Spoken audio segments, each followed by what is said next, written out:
എല്ലാവർക്കും exam winner Malayalam ടെസ്റ്റിലേക്ക് സ്വാഗതം. It's me Jobin. അപ്പോഴാ നമ്മുടെ മലയാളം പരീക്ഷയിൽ നിരന്തരമായിട്ട് ചോദ്യങ്ങൾ വരുന്ന ഒരു ഭാഗമാണ്, ചോദ്യഭാഗമാണ് ഉപന്യാസം തയ്യാറാക്കാം എന്നത് അല്ലേ. ഉപന്യാസം തയ്യാറാക്കാം, ആസ്വാദനക്കുറിപ്പ് തയ്യാറാക്കാം, കഥാപാത്ര നിരൂപണം തയ്യാറാക്കാം, പത്രവാർത്ത, കത്ത് അല്ലേ, ഇതെന്താണ് എഡിറ്റോറിയൽ, ഇങ്ങനെയുള്ള ചോദ്യങ്ങൾ എപ്പോഴും നമുക്ക് മലയാളം പരീക്ഷയിൽ കാണാവുന്നതാണ്. അപ്പോൾ ഈ ഒരു കുറഞ്ഞ സമയം കൊണ്ട് നമ്മൾ മിനിറ്റുകൾ കൊണ്ട് ഉപന്യാസം, മനോഹരമായ ഉപന്യാസം എങ്ങനെ തയ്യാറാക്കാം, അതിൻ്റെ തലങ്ങൾ, ഘട്ടങ്ങൾ എന്തൊക്കെയാണ് നമുക്ക് പഠിക്കാൻ പോവുകയാണ് മക്കളെ. ഇപ്പോൾ ഉപന്യാസം വെച്ചാൽ എന്താണ്? നമ്മളൊരു കാര്യത്തെക്കുറിച്ച് ആധികാരികമായി എഴുതുന്നതിനെയാണ് ഉപന്യാസം എന്ന് പറയുക. അതിൽ നമ്മുടെ ആശയങ്ങൾ, അർത്ഥങ്ങൾ, സമകാലിക പ്രസക്തി, ഇന്നത്തെ കാലത്തിൻ്റെ പ്രസക്തി, പഴയ കാലവും ഇന്നത്തെ കാലവും ഒക്കെ താരതമ്യം ചെയ്ത് ഒരു വിഷയത്തെ ആസ്പദമാക്കി നമ്മൾ ആധികാരികമായി നല്ല ഭാഷയോടുകൂടി എഴുതുന്ന ലേഖനം അല്ലെങ്കിൽ ഉപന്യാസം എപ്പോഴും മലയാളം പരീക്ഷയ്ക്ക് കടന്നു വരാറുണ്ട്. അപ്പോൾ ഉപന്യാസം എഴുതുമ്പോൾ മുത്തുമണികളെ ആദ്യം തന്നെ ശ്രദ്ധിക്കേണ്ട കാര്യം എന്താണ്? തലക്കെട്ടാണ് അല്ലേ.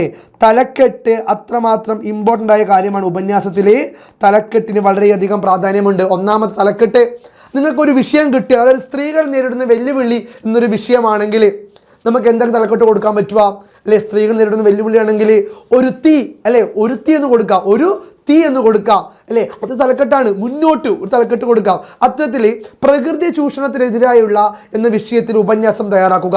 എങ്ങോട്ടാണ് ഈ നാടിൻ്റെ പോക്ക്, പ്രകൃതിയെ ഇല്ലാതാക്കുന്ന വികൃതി, ഇത്തരത്തിലുള്ള തലക്കെട്ടുകൾ കൊടുക്കാൻ സാധിക്കുമല്ലേ. അപ്പോൾ ഉപന്യാസത്തിൽ പ്രധാനമായും നമ്മൾ ചിന്തിക്കേണ്ട കാര്യമാണ് മക്കളെ തലക്കെട്ട്.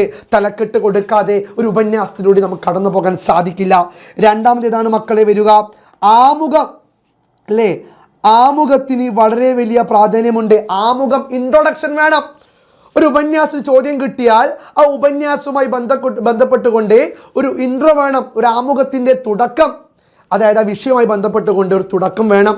ആ ഒരു തുടക്കമായിരിക്കും അല്ലെ first impression is the best impression എന്ന് പറയും. അതേപോലെ അവിടെ തുടക്കഭാഗം ഗംഭീരമായാൽ ഒടുക്ക ഭാഗവും ഗംഭീരമാകും. അതുകൊണ്ട് തന്നെ ഉപന്യാസത്തിന് രണ്ടാമതാണ് ആമുഖം. ആമുഖം വേണം, നല്ലൊരു തുടക്ക ഭാഗം വേണമെന്ന് സാരം.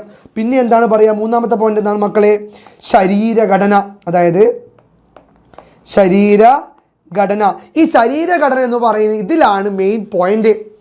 ഈ മെയിൻ പോയിന്റ് നമ്മുടെ ഉപന്യാസത്തിൻ്റെ വിഷയവുമായി ബന്ധപ്പെട്ടുകൊണ്ട് ഇതിൽ ചോദിക്കാൻ സാധ്യതയുള്ള കാര്യങ്ങൾ ഉൾക്കൊള്ളിച്ചുകൊണ്ട് ഇതിൻ്റെ ആശയം, അർത്ഥം, സമകാലിക പ്രസക്തി, സന്ദേശം, ഇഷ്ടപ്പെട്ട ആൾക്കാരുടെ വരികളെല്ലാം ഉൾച്ചേർത്തുകൊണ്ടുള്ള ഈ ഉപന്യാസത്തിൻ്റെ ജീവനുള്ള ഭാഗമാണ് ശരീരഘടന എന്ന് പറയുന്നത്. ബോഡി പാർട്ടാണല്ലേ. ഏതൊക്കെ ശരീരഘടന നമുക്ക് ഉൾപ്പെടുത്താൻ പറ്റും? ശരീരഘടന നമുക്ക് ഏതൊക്കെ മക്കളെ പറയാൻ പറ്റും? നമുക്കിതിൻ്റെ ആശയം അല്ലെ, വിഷയത്തിൻ്റെ ആശയം പറയാൻ പറ്റില്ലേ? പിന്നെയോ അർത്ഥം, ഏത് വിഷയമാണ് പറയാൻ അർത്ഥം പറയാൻ പറ്റും. പിന്നെ സമകാലിക പ്രസക്തി, ആ വിഷയത്തിൻ്റെ ഇന്നത്തെ കാലത്തിൻ്റെ പ്രസക്തി. പിന്നെ പഴയതും പുതിയതും തമ്മിലുള്ള എന്താണ് മക്കളെ? തമ്മിലുള്ള താരതമ്യം. പഴയതും പുതിയതും തമ്മിലുള്ള താരതമ്യം എന്ന് പറയുന്നു. പഴയ കാലവും പുതിയ കാലവും തമ്മിലുള്ള താരതമ്യം ഇതിൽ പ്രകടമാണ്. പിന്നെ എന്താണ് പറയുക?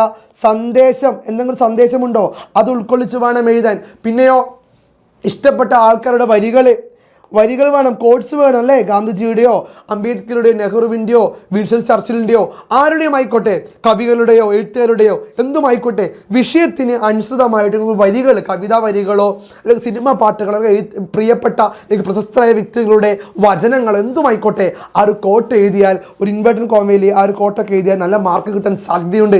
ഇതും ചിന്തിക്കുക. പിന്നെ എന്താണ്?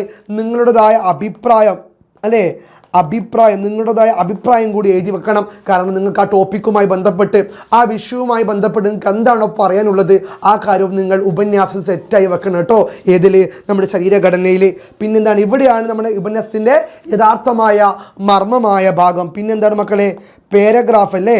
പാരഗ്രാഫ് എന്ന് പറഞ്ഞാൽ എന്താണ് മക്കളെ? ഗണ്ണിക തിരിച്ചെഴുതണം. പാരഗ്രാഫായിട്ടാണ് എഴുതുന്നത്. ഇപ്പോൾ ഒരു ഉപന്യാസം ഇങ്ങനെയാണെങ്കിൽ ഇവിടെ നിങ്ങൾ എഴുതുമ്പോൾ ഗണ്ണിക തിരിച്ച് എഴുതാൻ സാധിക്കണം. ഒരു പുറത്തിൽ കവ്യത എന്ന് പറഞ്ഞാൽ മിനിമം 3-4 ഗണ്ണിക വന്നിരിക്കണം. അപ്പോൾ ഗണ്ണിക തിരിക്കുമ്പോഴാണ് ഓരോ ശരികൾ നിങ്ങൾക്ക് വീഴുക. ടീച്ചർ ഒരു ഗണ്ണിക വായിച്ച് ശരിയിട്ടു, രണ്ടാമത്തെ ഗണ്ണിക ശരിയിട്ടു.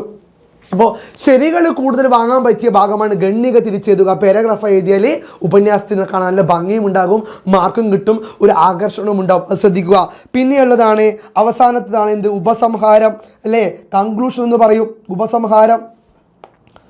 ഉപസംഹാരം എന്ന് പറഞ്ഞാൽ ബാഹുബലിയുടെ കൺക്ലൂഷൻ അല്ലേ, കൺക്ലൂഷനാണ്. ഉപസംഹാരം എന്ന് പറഞ്ഞാൽ അവസാനിപ്പിക്കലാണ്. നിങ്ങൾ ഉപന്യാസത്തിന് നല്ലൊരു അവസാനം കൊടുക്കണം, നല്ലൊരു വരികളൊക്കെ ചേർത്തുകൊണ്ട് ഉപന്യാസത്തെ കുറച്ചും കൂടി മികച്ചതാക്കി ആൾക്കാരുടെ മുമ്പിൽ അവതരിപ്പിക്കാൻ പാകത്തിൽ നല്ലൊരു അവസാനം കൊടുത്തുകൊണ്ട് നല്ല വരികളൊക്കെ കൂട്ടിച്ചേർത്ത്, എഴുത്തുകാരുടെ കവികളൊക്കെ വരികൾ കൂട്ടിച്ചേർത്ത് നല്ലൊരു അവസാനം കൂടി, നിങ്ങളുടെ അഭിപ്രായം കൂടി കൂടിച്ചേർത്തുകൊണ്ട് നല്ലൊരു അവസാനം കൂടി കൊടുത്താൽ മക്കളെ ഉപന്യാസത്തിന് നല്ലൊരു ഉപസംഹാരം കൊടുത്താൽ ഉപന്യാസം അടിപൊളിയെ നിങ്ങൾക്ക് തയ്യാറാക്കാം. അപ്പോൾ ഉപന്യാസം എങ്ങനെയാണ് തയ്യാറാക്കേണ്ടത്? ആദ്യം എന്തുവാണ്? തലക്കെട്ട് കൊടുക്കണം, ആമുഖം എഴുതണം, ശരീരഘടന, അതായത് ആശയം, അർത്ഥം, സമകാലിക പ്രസക്തി, പഴയതും പുതിയതും തമ്മിലുള്ള താരതമ്യം, സന്ദേശം, വരികൾ, അഭിപ്രായം എന്നിവയൊക്കെ എഴുതാൻ മറക്കരുത്.